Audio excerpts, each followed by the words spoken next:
فاسألوا أهل الذكر إن كنتم لا تعلمون۔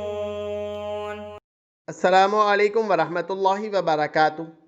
سوال کیا گیا کہ اگر کسی شخص کا انتقال ہونے والا ہے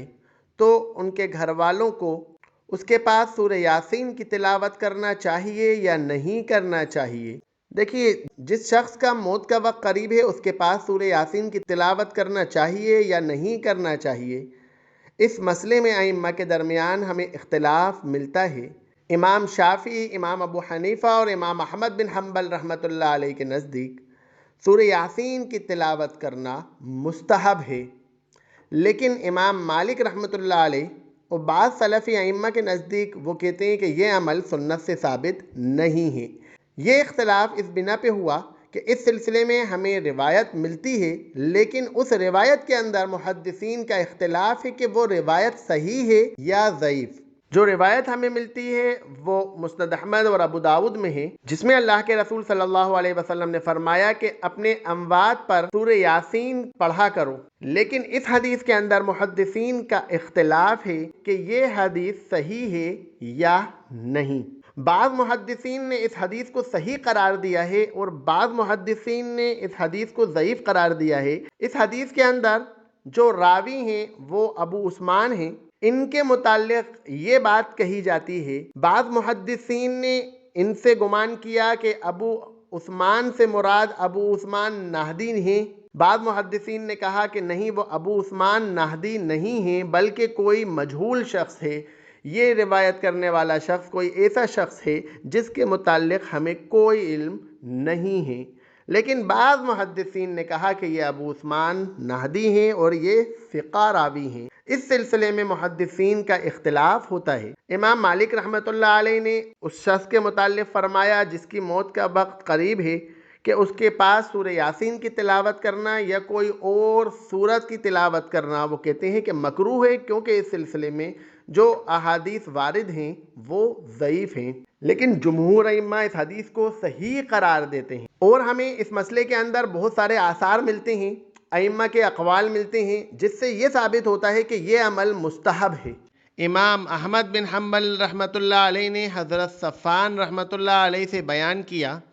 وہ کہتے ہیں کہ مجھے میرے استاد نے بیان کیا کہ وہ غطیف بن حارث الصومالی جو کہ ایک صحابی ہیں،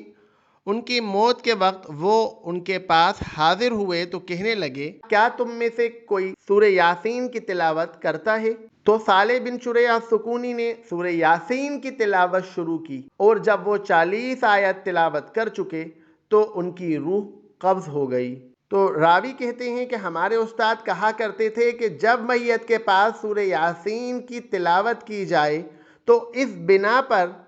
سورہ یاسین کی تلاوت کرنے کی بنا پر اس سے تخفیف ہو جاتی ہے۔ حضرت صفان رحمۃ اللہ علیہ کہتے ہیں کہ عیسیٰ بن معتمر نے بھی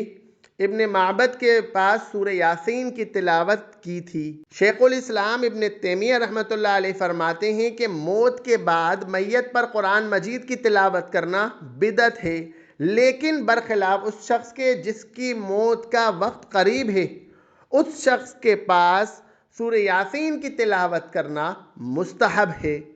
اور بھی ائمہ کے اقوال ہمیں اس سلسلے میں ملتے ہیں جن سے پتہ چلتا ہے کہ سورہ یاسین کی تلاوت کرنا مستحب ہے۔ اس سلسلے میں بس روایت میں اختلاف ہے، لیکن ائمہ نے اس قول کو زیادہ ترجیح دی ہے کہ اس سے روح نکلنے میں آسانی ہوتی ہے، اسی لیے سورہ یاسین کی تلاوت کرنا چاہیے۔ شیخ عثیمین رحمۃ اللہ علیہ سے سوال کیا گیا اس مسئلے کے اندر، کیا اس شخص کے پاس جس کی موت کا وقت قریب ہے اس کے پاس سورہ یاسین کی تلاوت کرنا سنت سے ثابت ہے یا نہیں؟ شیخ عثیمین رحمۃ اللہ علیہ کا جواب تھا،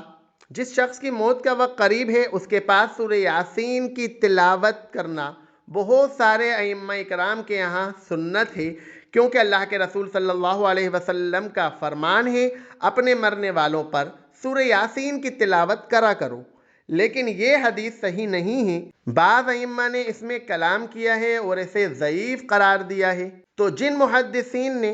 اس حدیث کو صحیح کہا ہے ان کے یہاں سورہ یاسین کی تلاوت کرنا سنت ہے،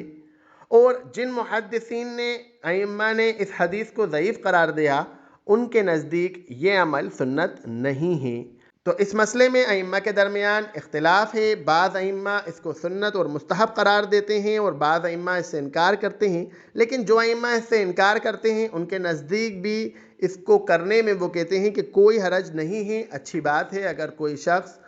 اپنے مرنے والوں پر سورہ یاسین کی تلاوت کرے، اس سے روح نکلنے میں آسانی ہوگی۔ وآخر دعوانا ان الحمدللہ رب العالمین۔